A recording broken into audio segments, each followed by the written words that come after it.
de Dios es blasfemado, hermanos. Y el amor de Dios es tergiversado, pero Dios sufre, y sufre por amor, y espera que nosotros tomemos la decisión de no tomar su nombre en vano, hermanos. Ya no más. Leamos en Primera de Juan, capítulo 3, versículo 1. Mirad cuál amor nos ha dado el Padre para que seamos llamados hijos de Dios. Por esto el mundo no nos conoce, porque no le ha conocido a Él. El mundo dice amar a Dios, pero no conoce a Dios.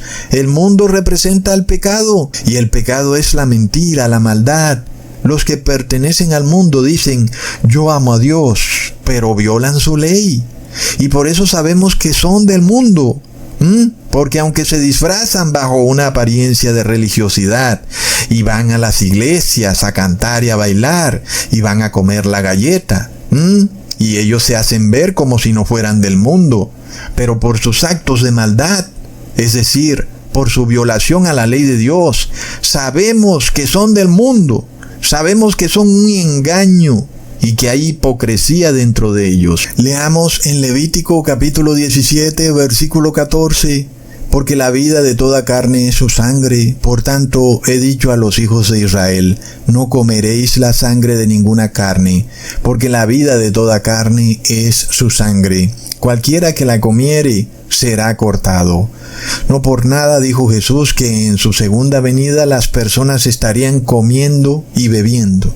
Y es precisamente a través de la comida donde muchos van a perder su salvación eterna. Porque si hay un pecado que el mundo practica, es comer la carne del animal con su sangre.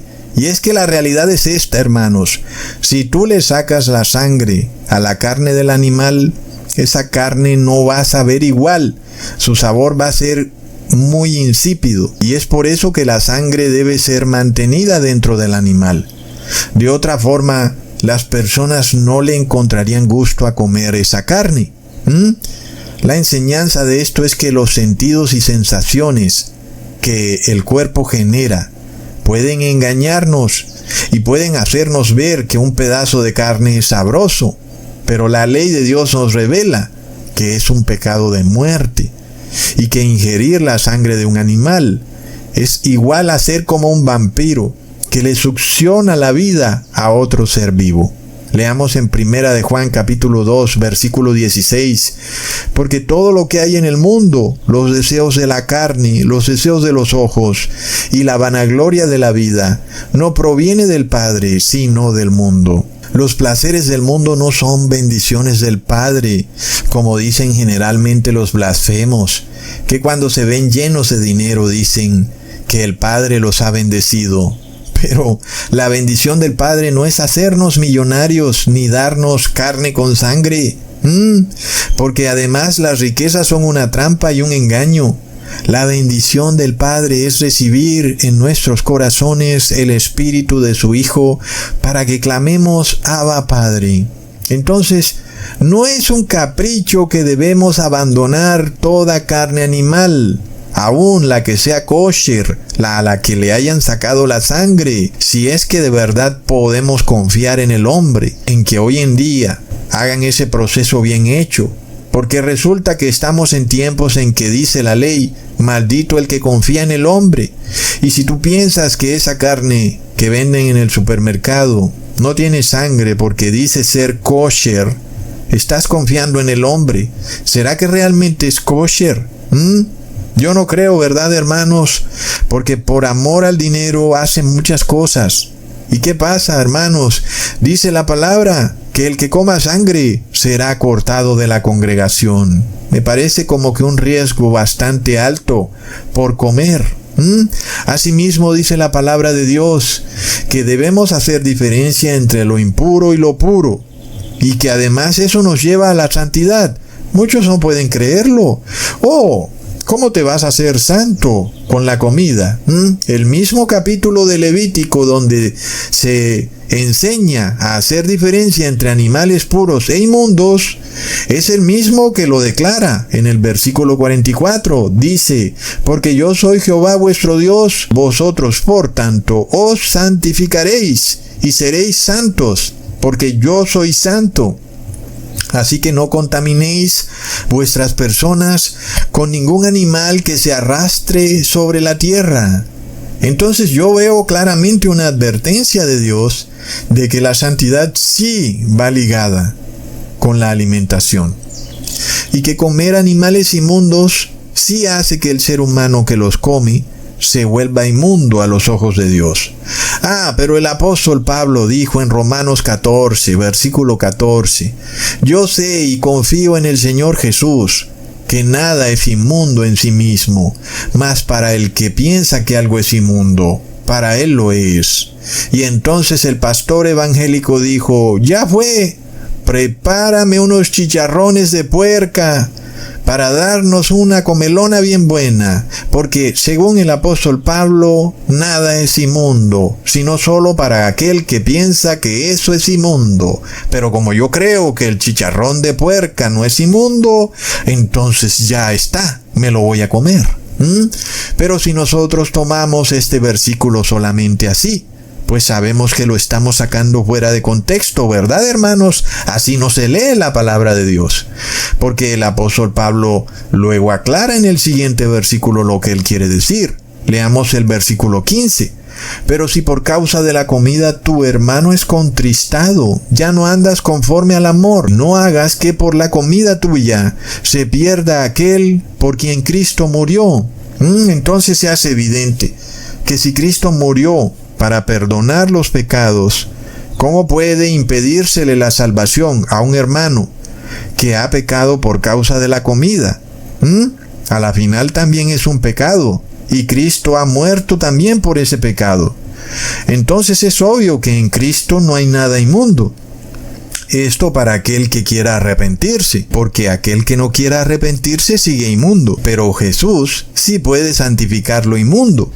Por esto Jesús tocó leprosos, y la ley que dice que el leproso es inmundo, y el que toque el leproso se hace inmundo. Pero en Cristo los leprosos son santificados, y por supuesto que el leproso no puede hacer inmundo a Jesús, sino que Jesús hace puro y santo al leproso. Entonces, si Jesús puede santificar y purificar a un leproso, ¿cuánto más puede santificar Jesús a los que han comido animales inmundos? A marrano, culebra y hasta cocodrilo. Errores que las personas cometen, muchas veces pensando que es una diversión. Voy a contar que me comí un filete de cocodrilo. ¡Qué risa! Pero plop, es un terrible pecado. Pero claro que en Cristo no hay nada inmundo. Él te puede santificar, si así tú lo deseas. Es indudable, entonces, que los que comen lo inmundo caen bajo maldición. Pero si tú te arrepientes, en Jesús no hay nada inmundo y dejas de ser inmundo. Claro que en dicho caso queda muy obvio que si Jesús puede santificar a la persona pecadora, entonces sí hay pecado. De otra manera, Jesús no tendría por qué santificar al pecador. Si no hubiera pasado nada, si comer lo inmundo no fuera problema, entonces, ¿para qué Jesús va a santificar al inmundo? Hermanos, había un hombre que estaba bajo maldición por 38 años y buscaba afanosamente ser declarado limpio.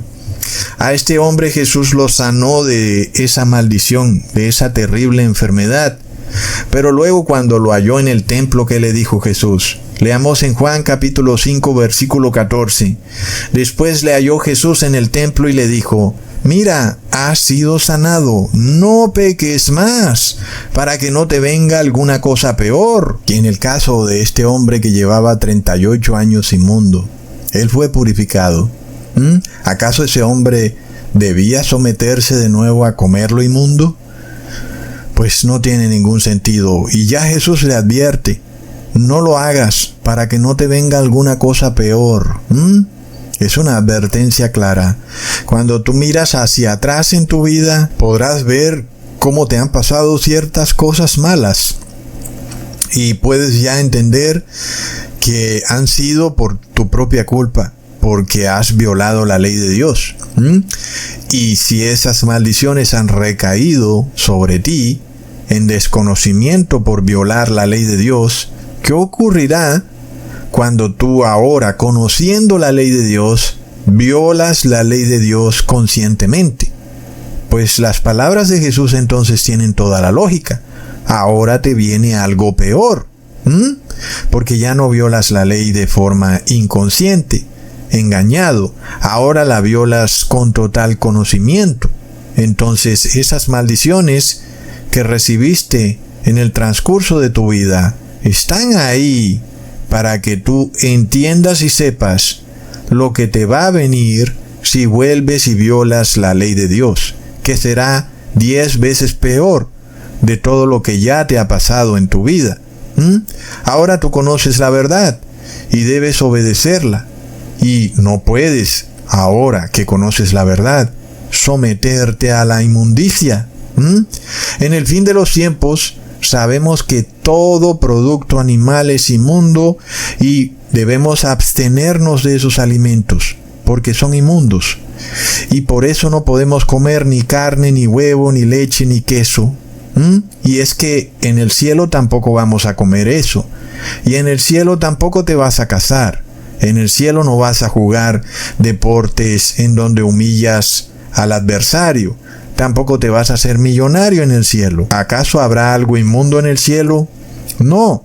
El cielo es un lugar de paz y de amor, de santidad. ¿Y por qué? Porque en el cielo se guarda la ley de Dios. En la ciudad celestial no caen las maldiciones de Deuteronomio capítulo 28. Leamos en el libro de Daniel, capítulo 7, versículo 11.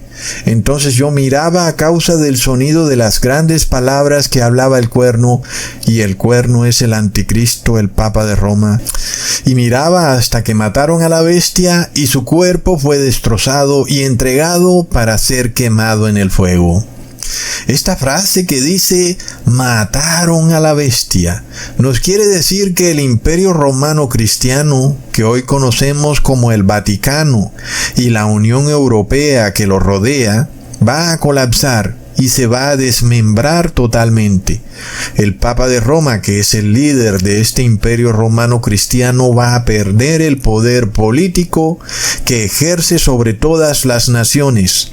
Entonces, hermanos, ¿qué pasa? El caballero de Malta, Rothschild, que controla la Reserva Federal de Estados Unidos, dice la frase: «Dadme el control del dinero y no me importa quién haga las leyes», lo cual nos quiere decir que el control político solo existe mientras exista control financiero. Por esto confirmamos que todos los bancos centrales del mundo están dominados por los caballeros de Malta del Vaticano, incluyendo la Reserva Federal de Estados Unidos. Es ahí donde está el poder financiero. Ahí es donde está el poder político. Por eso la expresidenta de Argentina, Cristina Kirchner, dijo que quien tiene el poder no es realmente el presidente, sino es alguien que ella no mencionó, que mueve los hilos de las finanzas globales. Lleva el pueblo, la gente, el amor a la gente, el poder. No. ¿Qué es lo que te lleva? A ver, después es una cosa que... Porque el poder es algo también que yo veo que a veces uno cuando lo tiene no lo quiere soltar, quiere quedarse ahí. Mi amor, ¿sabes qué? Te voy a decir algo. El poder, identificar el poder en este país y en el mundo contemporáneo con estar en el gobierno es una burrada. Tenés razón. Es una burrada. Porque los poderosos son otros. Los poderosos no están